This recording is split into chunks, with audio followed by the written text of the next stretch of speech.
वैसे राजा और रानी की कहानी तो आपने बहुत सुनी होगी, लेकिन मैं आज आपको राजा और सोनम की कहानी सुनाने जा रहा हूं। भारतीय शहर इंदौर में मियां बीवी जो हनीमून पर भारतीय रियासत मेघालय गए और गायब हो गए, लेकिन फिर जिस हालत में वो मिले वो अंजाम कोई सोच भी नहीं सकता था। इस स्टोरी के बारे में जब मुझे पता चला तो इसकी इन्वेस्टिगेशन की कहानी सुनकर मेरा दिमाग हिल कर रह गया। जूं-जूं इस कहानी के एक के बाद एक परत खुलती जाएगी, आप भी हिलते जाएंगे। ये कहानी किसी सस्पेंस थ्रिलर से कम नहीं। इस कहानी में इतने मोड़ आए कि जहां आपको लगे कि यहां ये केस हल होने वाला है, वही कहानी पूरी तरह पलट जाती है। ये कहानी आपके जहन में बहुत से सवाल उठाएगी और इस वीडियो के आखिर में जब आपको इस कहानी का अंजाम पता लगेगा तो मैं गारंटी देता हूं आप भी हिल कर रह जाएंगे। इसीलिए देखते रहिए क्राइम टुडे।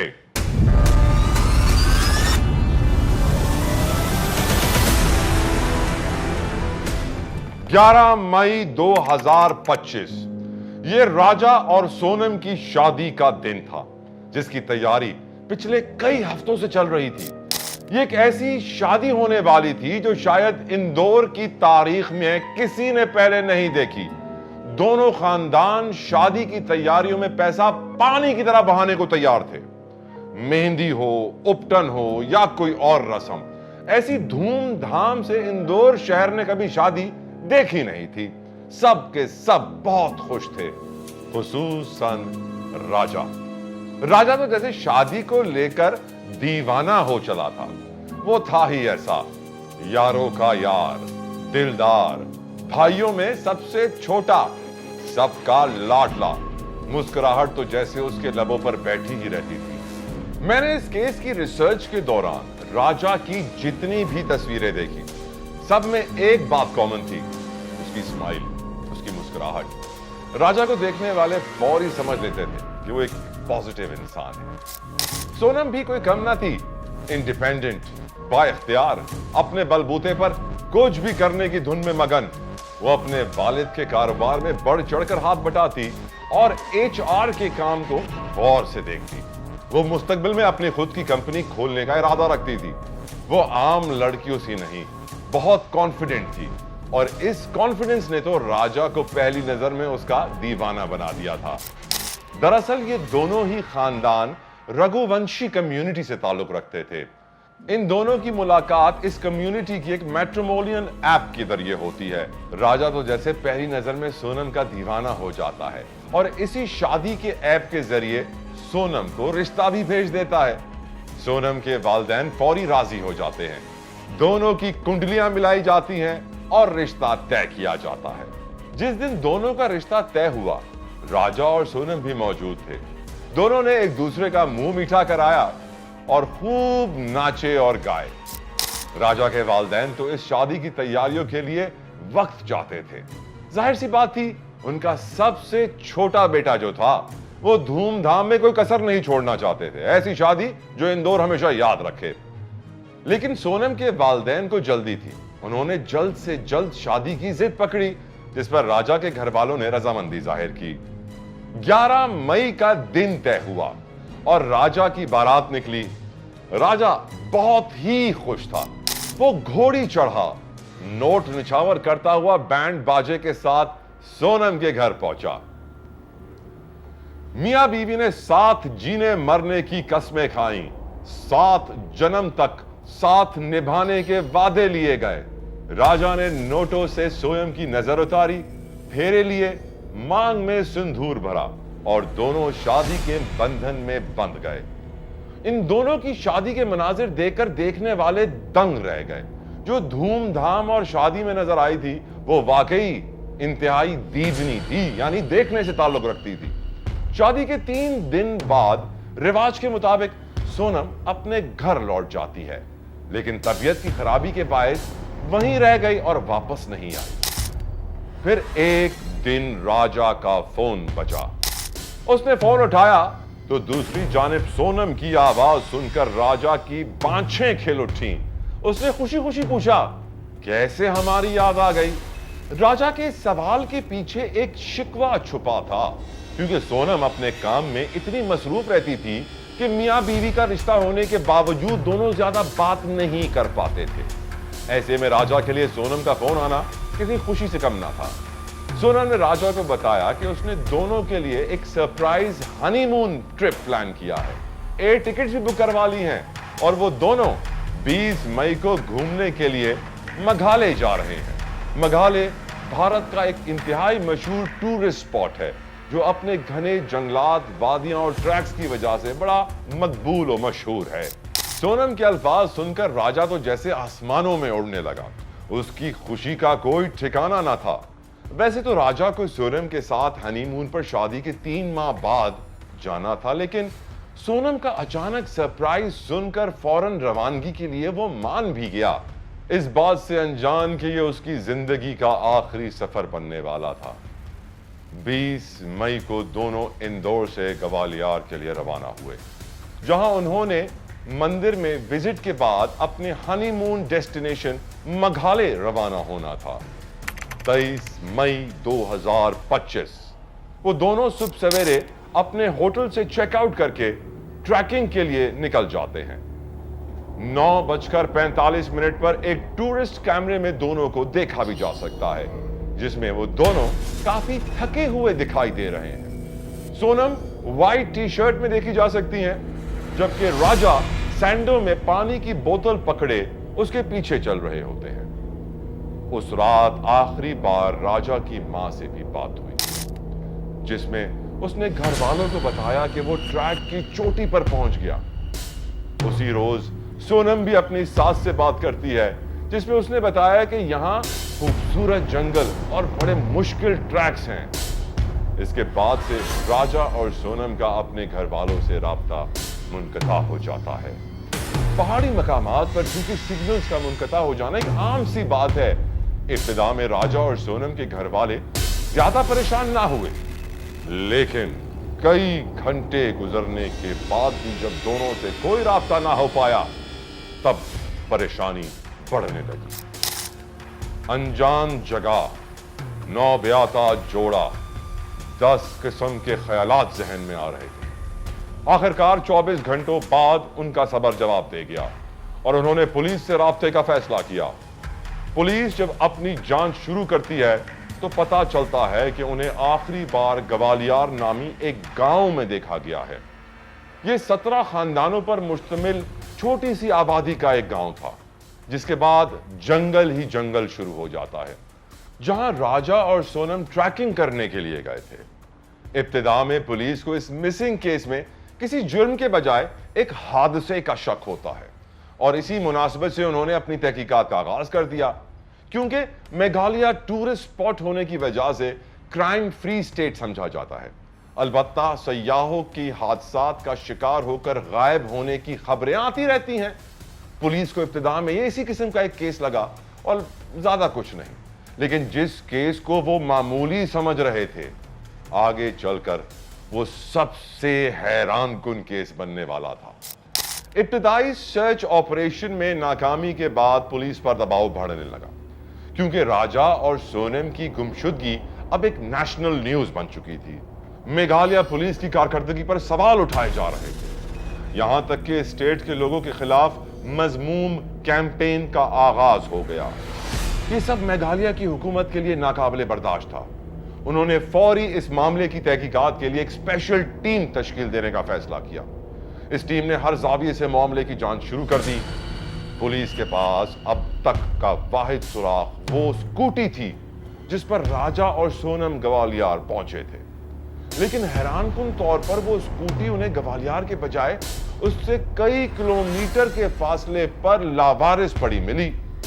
ये स्कूटी चूंकि एक प्राइवेट कंपनी से किराए पर ली गई थी, तो इस तरह की कंपनीज अपनी स्कूटीज की हिफाजत यकीनी बनाने के लिए उनमें जीपीएस जरूर नस्ब करती है और यहां से पुलिस ने इन्वेस्टिगेशन का आगाज किया। उन्होंने राजा और सोनम के सफर का पूरा रूट मैप निकाला। जहां जहां वो गए सब जगह हर मुमकिन सीसीटीवी फुटेज हासिल कर ली गई, लेकिन आखिरी मकाम जहां उन्हें देखा गया ग्वालियर, वो इतना छोटा सा गांव था जहां कोई सीसीटीवी कैमरास मौजूद ही ना थे। लेकिन पुलिस ने हार ना मानी। उन्होंने राजा और सोनम की तलाश में रात दिन एक कर दिया। मुख्तलिफ सर्च टीम्स कई दिनों तक राजा और सोनम का खोज लगाती रही, लेकिन मेघालय के घने जंगलों में उनकी तलाश भूसे में सुई ढूंढने के मुतरादिफ थी। ऐसे में पुलिस ने हाई पावर थर्मल ड्रोन्स की मदद लेने का फैसला किया। थर्मल ड्रोन्स में ऐसे कैमरे नस्ब होते हैं जो बॉडी हीट को डिटेक्ट कर सकते हैं, चाहे वो इंसान हो या जानवर या फिर कोई भी मशीन। थर्मल सिग्नेचर की मदद से किसी भी जानदार का पता लगाया जा सकता है। लेकिन मौसम की खराबी की वजह से ड्रोन के जरिए सर्च ऑपरेशन में रुकावट पैदा होती रही। 2 जून को आखिरकार मौसम साफ हुआ। ड्रोन्स के जरिए राजा और सोनम की तलाश दोबारा शुरू की गई और कुछ ही देर बाद इलाके की मशहूर वाटरफॉल की पार्किंग के पास गहरी खाई में ड्रोन्स को कुछ विजुअल प्रिंट्स मिलने लगे। पुलिस ने फौरी तौर पर माहिर हाइकर्स की टीम खाई में उतारी, जहां से उन्हें एक लाश मिली। यह लाश पूरी तरह डिकम्पोज्ड हो चुकी थी, यहां तक कि उसमें कीड़े भी पड़ गए थे। ऐसे में उसकी पहचान आसान ना थी। बॉडी पर बने टैटूज और स्मार्ट वॉच की मदद से राजा के घर वालों ने उसकी लाश को आखिर पहचान ही लिया। यह राजा रघुवंशी था, वही राजा जो हंसता मुस्कुराता अपनी बीवी सोनम के साथ हनीमून पर आया और कफन में लिपट कर वापस जा रहा था। यह खबर सुनकर राजा के घर में कोहराम बपा हो गया। पूरे इंदौर में खबर आंधी की तरह फैल गई। हर आंख अश्कबार, हर शख्स गमज़दा। राजा की लाश तो मिल गई थी, लेकिन सोनम अब भी लापता थी। दरअसल राजा की ऑटोप्सी रिपोर्ट मंजर आम पर आने के बाद से ही लोगों में शदीद गुस्सा था। राजा किसी हादसे का शिकार नहीं हुआ था, उसे तेज धार आले के वार से कत्ल किया गया था। उसके सर पर 3 जख्म थे, जिसके बाद उसकी लाश खाई में फेंक दी गई थी। ऐसे में सोशल मीडिया पर कॉन्स्पिरेसी थ्योरीज का बाजार गर्म हो गया। लोगों ने मकामी लोगों पर सवाल उठाना शुरू कर दिए कि उन्होंने नौब्याता जोड़े को लूट कर राजा को कत्ल कर दिया और सोनम को उठाकर कहीं ले गए। मामले को ह्यूमन ट्रैफिकिंग से जोड़ा जाने लगा। इन अफवाहों के साथ राजा और सोनम के घर वालों की परेशानी मजीद बढ़ती जा रही थी। वो सोनम की बहिफाजत वापसी के लिए हर मुमकिन कोशिश में लग गए थे। 9 जून 2025 सोनम के भाई के पास एक अनजान नंबर से कॉल आती है। दूसरी जानिब सोनम की आवाज सुनकर उसका भाई चौंक गया। उसकी खुशी का कोई ठिकाना ना रहा। सोनम जिंदा है। वो भारतीय रियासत यूपी में गाजीपुर के एक ढाबे पर मौजूद, जहां से ढाबा मालिक का फोन लेकर वो अपने भाई से बात कर रही थी। सोनम ने बदहवासी की हालत में अपने भाई को बताया कि वो और राजा दोनों ट्रैकिंग कर रहे थे, जब अचानक कुछ लोगों ने उन पर हमला कर दिया। उन्होंने राजा को मार डाला और सोनम को नशे का इंजेक्शन लगा दिया। उसे नहीं मालूम वो यहां कैसे पहुंची। सोनम के भाई ने ढाबा मालिक से फौरी पुलिस को इत्तला देने की दरखास्त की और खुद भी पुलिस को इत्तला दी। सोनम के जिंदा सलामत मिलने की खबर जब बाकी घर वालों को मिली तो उनकी खुशी का कोई ठिकाना ना रहा। लेकिन यह खुशी ज्यादा देर कायम रहने वाली नहीं थी। जी हां, क्योंकि अगले दिन तमाम अखबारों की हेडलाइंस में लिखा था कि पुलिस ने राजा के कत्ल के इल्जाम में सोनम को गिरफ्तार कर लिया। यह सुनकर सोनम और राजा के घर वाले हैरान रह गए। सोनम कैसे राजा का कत्ल कर सकती है? वो दोनों तो बहुत खुश थे। उसी ने तो खुद यह हनीमून प्लान किया था। जी हां, उसी ने यह सब प्लान किया था, याद रखिए। दरअसल जिस दौरान लोगों में राजा और सोनम की गुमशुदगी को लेकर गम का माहौल था, सोनम की बखैरियत वापसी के लिए पूजा पाठ करवाई जा रही थी। पुलिस अपनी इन्वेस्टिगेशन में मसरूफ थी। पुलिस ने सोनम और राजा के फोन्स और सोशल मीडिया अकाउंट्स छान मारे। उन्हें पता चला था कि शादी के बाद से सोनम ने सोशल मीडिया पर एक भी तस्वीर ऐसी अपलोड नहीं की थी जिसमें वो दोनों साथ हों। सोनम शादी से कुछ दिन पहले तक संजय शर्मा नामी किसी शख्स से मुसलसल फोन में राब्ते में रही, जिसका नाम उसकी किसी फैमिली मेंबर तक को मालूम नहीं था। यहां तक कि शादी के दिन भी उसका फोन कई बार बजता रहा। सीसीटीवी कैमरास में भी यह बात नोटिस की गई कि वे हनीमून पर जाते हुए राजा के साथ कम और मोबाइल फोन पर ज्यादा मसरूफ रही। फिर पुलिस को मकामी लोगों से पूछताछ के दौरान यह भी मालूम हुआ कि एक मकामी गाइड ने दोनों मियां बीवी को आखिरी बार 3 मजीद लोगों के साथ देखा था। पुलिस ने राजा और सोनम के फोन्स का मुकम्मल जियोलॉजिकल डेटा निकाला, जिससे उन्हें उनके आसपास मौजूद फोन्स की भी शनाख्त हो गई। ये 3 अफराद थे, विशाल चौहान, आनंद कर्मी और आकाश राजपूत। ये तीनों अफराद इंदौर में ही मौजूद थे। पुलिस ने फौरी तौर पर उनकी लोकेशन ट्रैक करके तीनों को गिरफ्तार कर लिया। इन तीनों से इन्वेस्टिगेशन में एक और किरदार सामने आया। यह शख्स पहले कभी पुलिस के रेडार पे नहीं था। यह शख्स कौन था? राज कुशवाहा। यह दरअसल सोनम के वालिद की कंपनी का एक मुलाजिम था। उसके भाई के राज पर बहुत से एहसानात थे। यह सोनम के भाई के खासा करीब रहता था और ये तमाम किरदार अब पुलिस की हिरासत में। अब बस ये पता लगाया जाना बाकी था कि इन सब ने आखिर ये क्यों और कैसे किया। पता चला कि सोनम कभी राजा के साथ रिश्ते को लेकर खुश नहीं थी, लेकिन उसके घर वालों के ख्याल में उसके लिए इससे बेहतर रिश्ता नहीं हो सकता। इसलिए उन्होंने जोर जबरदस्ती राजा के साथ उसकी शादी करवाई। लेकिन शादी से पहले ही सोनम अपने माँ बाप को धमकी दे चुकी थी कि देख लेना, शादी के बाद जो होगा उसके आप ही जिम्मेदार होंगे। सोनम जिद्दी और अड़ियल लड़की थी। उसने राज कुशवाहा को साथ में लाया और राजा के कत्ल की मंसूबाबंदी में लग गई। शादी के बाद अपने घर वापसी पर रात 9 बजे से सुबह 6 बजे तक वो राज कुशवाहा से बात करती रही। उसी रात उन्होंने राजा के कत्ल का प्लान तैयार किया। अगले रोज राज कुशवाहा सोनम को विशाल चौहान, आनंद कर्मी और आकाश राजपूत से मिलवाता है। ये तीनों ही गरीब मजदूर थे जिन्हें पैसों की शदीद जरूरत थी। सोनम ने 50,000 रुपए के एवज उन्हें हायर किया और ट्रेन के टिकट देकर ग्वालियर बुलवा लिया। 20 मई को तीनों ट्रेन के जरिए ग्वालियर पहुंचे। इब्तिदा में सोनम ने राजा को ग्वालियर में ही कत्ल करने का प्लान बना रखा था, जहां वो एक मंदिर के विजिट पर गए थे। लेकिन वहां मौका ना मिल पाने पर सोनम ने राजा के साथ मेघालय के सफर का प्लान बनाया। उसने ये जगह बहुत सोच समझ कर चुनी, क्योंकि मेघालय के घने जंगलात इस काम के लिए बेहतरीन थे। फिर इस काम के लिए उसने जिस जगह का इंतखाब किया वो ग्वालियर गांव था, जहां कोई सीसीटीवी फुटेज नहीं निकल सकती थी। सब कुछ प्लान के मुताबिक चल रहा था। 23 मई की सुबह दोनों मियां बीवी पहाड़ों पर ट्रैकिंग के लिए निकले। वो एक हसीन दिन था। बादल नीचे उतरे हुए थे। राजा बहुत खुश था। सोनम भी खुशी का ड्रामा कर रही थी, लेकिन उसके दिमाग में मुसलसल मंसूबाबंदी जारी थी। वो ये काम कैसे अंजाम देगी। उसकी आंखें किसी सुनसान जगह की तलाश में थी। थोड़ी देर बाद 3 अजनबी लड़के राजा से आ मिलते हैं। ये तीनों इंदौर से ही थे। अनजान जगह पर अपने शहर के लोगों को देखकर राजा बड़ा एक्साइटेड हो गया। उसे तो जैसे हम सफर मिल गए। वो उनके साथ खुशगपियों में लग गया। बहुत ही जल्द उनसे उनकी दोस्ती भी हो गई। लेकिन राजा को यह मालूम न था कि जिन्हें वो दोस्त समझ रहा था वो भेड़ की खाल में भेड़िए थे। ये तीनों लड़के विशाल चौहान, आनंद कर्मी और आकाश राजपूत थे। इन तीनों ने बहुत चालाकी से राजा को करीब ही मौजूद एक वाटरफॉल पर चलने के लिए मना लिया।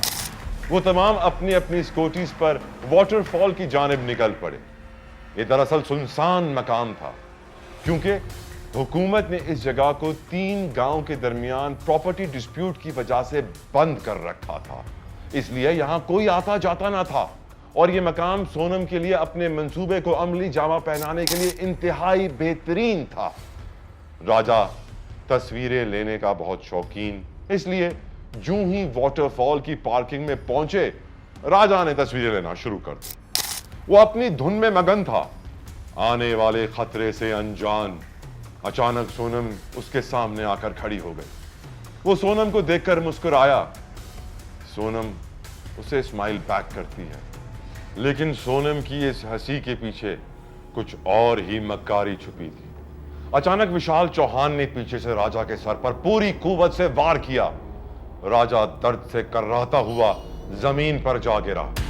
उसने फिक्रमंद आंखों से सोनम की जानिब देखा, लेकिन सोनम की मक्कार मुस्कुराहट अब भी उसके चेहरे पर बरकरार थी। ये देखकर जैसे राजा की तो दुनिया ही उलट गई।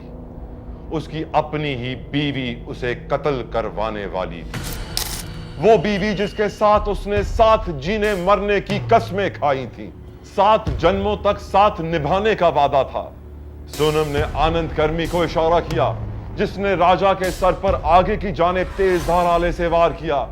राजा वहीं दम तोड़ गया, जिसके बाद तीनों ने मिलकर राजा की लाश को गहरी खाई में धकेल दिया। इसके बाद सोनम के लिए अगला टास्क खुद गायब होना था, ताकि कोई उस पर शक ना करे।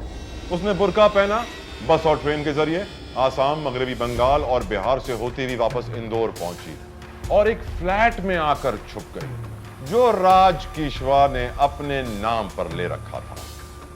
पुलिस ये तो जान चुकी थी कि सोनम ने यह सब कुछ कैसे किया, लेकिन अब बड़ा सवाल आता है, आखिर क्यों किया? इस सवाल का जवाब मिलना बाकी है। वैसे तो कॉल रिकॉर्ड से साफ था कि सोनम और राज कीशवा एक दूसरे को पसंद करते थे, इसलिए दोनों ने मिलकर यह प्लान तरतीब दिया। लेकिन इन्वेस्टिगेटर्स की राय उस वक्त डगमगाई जब पता चला कि कीशवा तो सोनम को बहन मानता था। सोनम के भाई ने भी यह बात कंफर्म की कि सोनम सबसे पहले कीशवा को ही राखी बांधती थी। अंदाजा कीजिए। ऐसे में पुलिस का शक उस शख्स की जानिब गया जिससे सोनम शादी से पहले मुसलसल राब्ते में रही थी, यानी संजय मिश्रा। अलबत्ता आगे तहकीकात से मालूम हुआ कि संजय मिश्रा असल में राज कीशवा ही था, जिसका नाम सोनम ने अपने फोन में गलत सेव कर रखा था। राज कीशवा ने तमाम इल्जामात का एतराफ कर लिया, लेकिन वो इस कहानी में लव एंगल को मानने को तैयार ना था। ऐसे में सारी कहानी में एक मिस्ट्री गर्ल का किरदार सामने आता है। ये लड़की कौन है, और अगर सोनम का राज कीशवा से कोई रिश्ता नहीं था, तो क्या वो किसी मिस्ट्री गर्ल से राब्ते में थी? इस बात का खुलासा होना अभी बाकी है। शायद सोनम का सच कभी पूरी तरह सामने ना आ सके, लेकिन उसके इस जुर्म ने 2 खानदान बर्बाद कर दिए। एक मां अपने बेटे की राख लिए बैठी है, दूसरी अपनी बेटी की बेगुनाही की दुहाई दे रही है, और इन सब के बीच वो सच है जो अदालत में भी शायद पूरी तरह कभी ना खुल सके। आपने राजा रानी की प्रेम कहानियां तो बहुत सी सुनी होंगी, लेकिन राजा और सोनम की यह कहानी खूनी हनीमून की अलामत बन चुकी है, जहां मोहब्बत की वादियों में साजिश की धुंध छा गई।